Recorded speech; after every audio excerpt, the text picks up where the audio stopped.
రోజున ఆ స్వామివారి కరుణిస్తాడన్న నమ్మకంతో జీవనం సాగిస్తున్నాడు.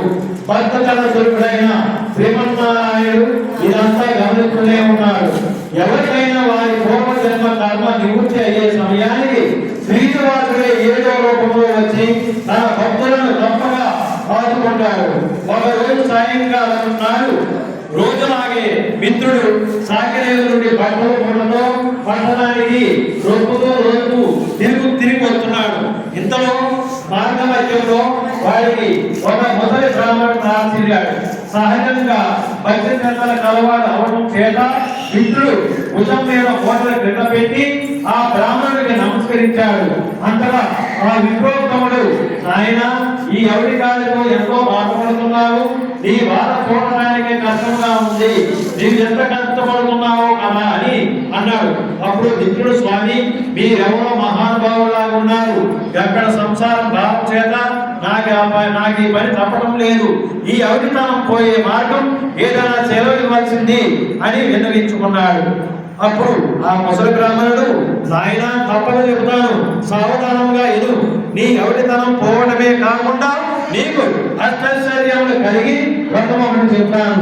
వ్రతం ఆచరించిన మన క్షణమే నీకు 1000 వరహాలు లభిస్తాయి. అయితే ఒక షరతు, అందులో సగం నాకు సమర్పించాలి. రేపు మళ్ళీ ఇదే సమయానికి ఇక్కడికి వస్తానని చెప్పాడు ఆ ముసలి బ్రాహ్మణుడు. అప్పుడు మిత్రుడు, స్వామి, ఇంతకు మించిన మహాభాగ్యం ఏమున్నది, ఆ వ్రతం ఏదో ఈ రోజే ఆచరిస్తాను, సెలవు ఇవ్వడానికి ప్రార్థించగా ఆ బ్రాహ్మణుడు శ్రీ వెంకటేశ్వర వ్రతకల్పాన్ని వివరంగా చెప్పాడు.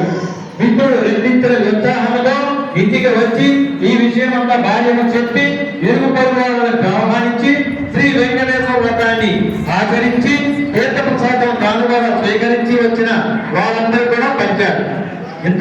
ఇంత బయట ఏదో కోలాహలం వినపడింది. మిత్రుడి కుమారుడు బయట నుంచి ఇంట్లోకి పరుగుగా వచ్చి, అయ్యా, రాజభటులు నీ కోసం వచ్చారు, రాజుగారు నీ కట్టకాలకు పంపించారట అన్నాడు.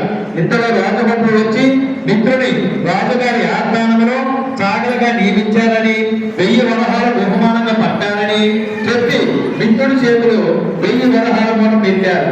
ఒక్క వారం లోపల వచ్చి రాజుగారి చెరువులో చేరవలసిందని చెప్పాడు. మిత్రుడు ఆనందానికి అవదలేదు.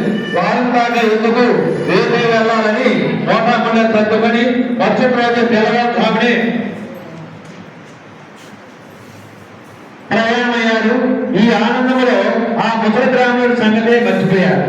దారి మధ్యలో గుర్తుకు రాగా ఒక నెల తర్వాత కలవచ్చుననుకున్నాడు.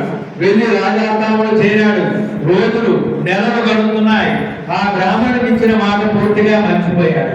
అంతే, బ్రాహ్మణ రూపంలో వచ్చిన ఆ స్వామివారికి కోపం వచ్చింది. మానవుడైన అంతేనని అనుకున్నారు. శ్రీ స్వామివారు తన మహత్యం తెలియచెప్పాలని నిర్ణయించుకున్నాడు. మనం ఎప్పుడు కూడా మన బాధలుంటే స్వామి అంటాం, బాధలు అయిపోయిన తర్వాత ఆ ఏముందనే టైంలో ఉంటాం. అందుకని ఈ కథ వృత్తాంతం అలాంటిది అన్నమాట. ఎప్పుడు కూడా భగవంతుని మనం నమ్మి స్మరించాలి. ఇచ్చిన మనం తప్పకూడదు, అబద్ధం ఆడకూడదు. దీంట్లో అన్ని నియమాలు ఉంటాయన్నమాట. అంతే, ఆ మర్నాడే రాజస్థానంలోని రాణి గారి నగలు మాయమయ్యాయి. ఈ అభండం మిత్రుడి మీద పడింది. మిత్రుడికి కఠిన కారాగార శిక్ష పడింది. రాజభటులు మిత్రుడిని పలు విధాలుగా శిక్షించారు. ఎందుకు ఇలా జరిగింది?